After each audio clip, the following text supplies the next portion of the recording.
Student, welcome to advance classes.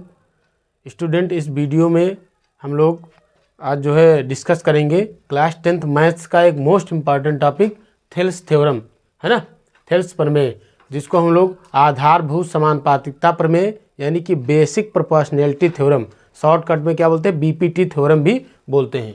तो इसको discuss करेंगे, इसका पूरा जो है पूरा इस थेल्स थ्योरम को सॉल्व करेंगे, ठीक, बहुत ही ईजी वे में। और ये आपके यूपी बोर्ड एग्ज़ाम 2025 से क्लास 10th मैथ के लिए वेरी मोस्ट इम्पॉर्टेंट टॉपिक है, जो आपके एग्ज़ाम में जो है मैक्सिमम बार पूछा गया है और इस 2025 वाले एग्ज़ाम में पूछने जाने की जो है 100% जो है संभावना है। ठीक, तो शुरू करते हैं। सबसे पहले समझेंगे इस थेल्स प्रमेय का जो है कथन क्या है, स्टेटमेंट क्या होता है। ठीक, तो इस प्रमेय, ये प्रमेय क्या है, यदि किसी त्रिभुज की एक भुजा के समांतर अन्य दो भुजाओं को भिन्न भिन्न बिंदुओं पर प्रतिच्छेद करने के लिए एक रेखा खींची जाए तो ये अन्य दो भुजाएं एक ही अनुपात में विभाजित होती हैं। ठीक, यानी कि अगर किसी त्रिभुज, कोई त्रिभुज है, यहाँ पर देखिए, एक मान लिया इस तरीके से एक त्रिभुज है,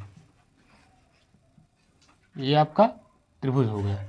ठीक, ए बी सी, ये त्रिभुज क्या हो गया, ए बी सी। अब इसमें एक भुजा के समांतर, कोई भी एक भुजा के समांतर ले लो, तो अगर हम बीसी भुजा ले लें कि बीसी के समांतर, तो इसको छोड़कर फिर कौन कौन सी दो भुजाएं बची, ए बी बची और एक ए सी बची। तो इन दोनों भुजाओं को, ए बी और ए सी, जिसके समांतर की बात करेंगे उसको छोड़कर कौन बची, ए बी। जैसे यहाँ बी सी हमने मान लिया है कि इसके समांतर, तो इसको छोड़कर बची ए बी और ए सी। तो इनको अन्य दो मतलब भिन्न भिन्न बिंदुओं पर, तो मान लिया ए बी के ऊपर एक बिंदु हम ले लेते हैं, जो है क्या ले लेते हैं, डी ले लेते हैं, और ए सी के ऊपर एक बिंदु ले लेते हैं, ई। ठीक, तो इन बिंदुओं को मिला दिया जाए तो मिलाने वाली रेखा क्या हुई, डी, और ये इसके समांतर है, याद रखना, क्योंकि बी सी के समांतर बात किया था हमने ना। ठीक, तो अब देखिए इसमें क्या दिया है, सब समझ लीजिए आपका कि एक त्रिभुज ए बी सी है मान लिया हमने, और इसमें भुजा बी सी के समांतर हमने एक रेखा डी खींची है, और ये जो डी है ना, ये जो बी सी को छोड़कर अन्य जो भुजाएं हैं ए बी ए सी, इनको भिन्न भिन्न बिंदुओं पर, यानी कि ए बी को बिंदु डी और ए सी को बिंदु ई पर क्या कर रही है, मिला रही है इन दोनों बिंदुओं को, यानी इन बिंदुओं को मिला रही है, अब इनसे होकर जा रही है। ठीक, तो ये भुजा हो गई डी, जो कि बी सी के समांतर है। अब सिद्ध क्या करना है, अगर इस खींची जाए, है ना, कथन में है तो कहा है कि यदि किसी त्रिभुज की एक भुजा के समांतर अन्य दो बिंदुओं को भिन्न भिन्न बिंदुओं पर प्रतिच्छेद करने वाली रेखा अगर जो खींची जाए तो यह मतलब त्रिभुज क्या हो जाता है, या अन्य दो भुजाएं जो होती हैं वो इनके संगत खंड का अनुपात बराबर होता है। संगत खंड मतलब जैसे इसका ए डी और बटे क्या हो जाएगा, रेशियो लेंगे तो ए डी बटे डी बी इक्वल टू क्या हो जाएगा, ए ई बटे ई सी, यानी अन्य दो भुजाएं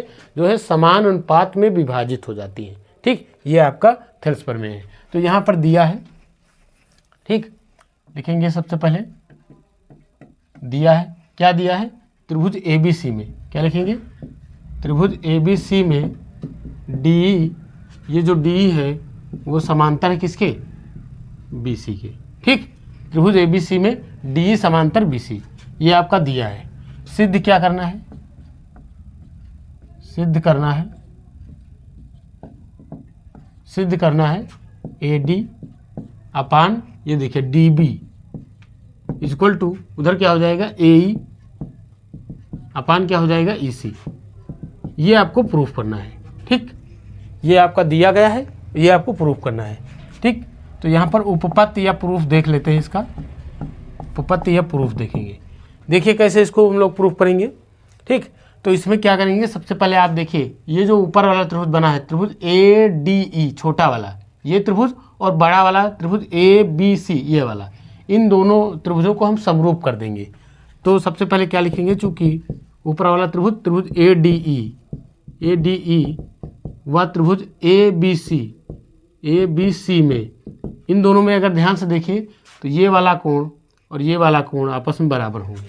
ठीक, क्यों बराबर होंगे, इसको कोण 1 मान लीजिए, इसको कोण 2 मान लेंगे, तो कोण 1 बराबर कोण 2 होगा, कोण 1 बराबर कोण 2 होगा। क्यों होगा, ब्रैकेट में लिख देना, संगत कोण है। कैसे कोण है, संगत कोण है ना, और संगत कोण क्या होते हैं, बराबर होते हैं। कैसे संगत कोण है, क्योंकि ये दोनों भुजाएं क्या हैं, ये दोनों भुजाएं जो है क्या है, समांतर हैं। ये भुजा ये और ये रेखा दोनों समांतर हैं। आप जानते हैं कि अगर दो रेखाएं ऐसे समांतर होती हैं, एक तिर्यक रेखा काटती, तो ये कोण बराबर होते हैं और ये कैसे कोण है, संगत कोण। तो यहाँ पर देखिए ये दोनों कोण बराबर हो जाएंगे और आपके कैसे कोण हैं, ये संगत कोण है। दूसरी बात अगर देखें, ध्यान से देखिए, तो कोण ए इस छोटे वाले त्रिभुज में भी है, कोण ए बड़े वाले त्रिभुज में भी है, यानी कि कोण ए बराबर हो जाएगा कोण ए। और क्यों बराबर हो जाएगा, इधर लिख देंगे उभयनिष्ठ, यानी कि दोनों में कॉमन है ना। तो इसलिए हम कह सकते हैं कि कोण कोण की समरूपता से त्रिभुज ए डी ई समरूप हो गया त्रिभुज ए बी सी के, है ना। क्यों समरूप हो गया, इधर लिख देंगे एंगल की समरूपता से, अब आप जानते हैं अगर दो त्रिभुज समरूप होते हैं तो उनके संगत भुजाओं का अनुपात बराबर हो जाता है, ठीक। और इसको भी समझ लीजिए, इसको कैसे लिखते हैं, जैसे इसका पहला दूसरे से जो ये बनी भुजा, यानी कि इस त्रिभुज में ए डी और इसका क्या हो जाएगा ए बी, यानी कि ए डी के नीचे तुमको इसमें का क्या लेना है, ए बी ले लेना है, बराबर। अगर दूसरा तीसरा लें डी बटे बी सी हो जाएगा, इधर का दूसरा तीसरा, इधर का दूसरा तीसरा। तो डी बी सी की हमको यहाँ कोई ज़रूरत नहीं, तो इसको नहीं लिखेंगे। देखिए 3 रेशियो बराबर आएंगे, लेकिन जिसकी ज़रूरत नहीं होती उसको हम नहीं लिखते हैं। तो डी बी सी की ज़रूरत यहाँ है नहीं है, छोड़ दिया। फिर आगे देखिए, पहला दूसरा अपान पहला दूसरा, इधर देखिए दूसरा तीसरा और इधर इसका दूसरा तीसरा, इसकी ज़रूरत नहीं, छोड़ दिए। अब इसका पहला तीसरा यानी कि ए ई और इधर पहला तीसरा यानी कि ए सी, तो ये जो है हमको बराबर मिल गया। अब देखिए क्या ये लाना था, ऊपर तो ए डी बन गया, इधर ऊपर ए, लेकिन नीचे ए बी ए सी आ गया, तो ये तो लाना नहीं था। तो इसको लिख देंगे पलटने पर, क्या लिखेंगे, पलटने पर, पलट दिया जाए। जैसे ही आप इसको पलट देंगे तो आपका ये क्या बन जाएगा, पलटने का मतलब अंश का हर बना दिया जाए, हर का अंश। तो इधर हो जाएगा ए बी अपान क्या हो जाएगा ए डी इक्वल टू, इधर देखिए क्या हो जाएगा ए सी अपान क्या हो जाएगा ए ई, ये हो जाएगा, है ना। यहाँ से हमने पलट दिया। फिर दोनों तरफ 1 माइनस करने पर, दोनों पक्षों में 1 घटाने पर क्या लिखेंगे, दोनों पक्षों में 1 घटाने पर, दोनों पक्षों में 1 घटा दीजिए, पलट करके 1 घटा देंगे, -1। इधर देखिए क्या हो गया, ए सी अपान ए ई -1 हो गया। अब यहाँ पर सॉल्व कर लेते हैं। तो यहाँ पर देखिए इसके नीचे 1 मान लिया जाए, तो इसको कैसे सॉल्व करते हैं, हरों का लासा ले लिया, ऊपर देखिए क्या हो जाएगा ए बी, ये इसके नीचे 1 मानेंगे तो ये ए बी हो गया, इसको इधर मल्टीप्लाई कर देंगे, A B minus A D हो जाएगा ऊपर, यहाँ एलसीएम ए ई हो जाएगा और ऊपर हो जाएगा ए सी माइनस का ए ई, ठीक, ये लिख दिया हमने।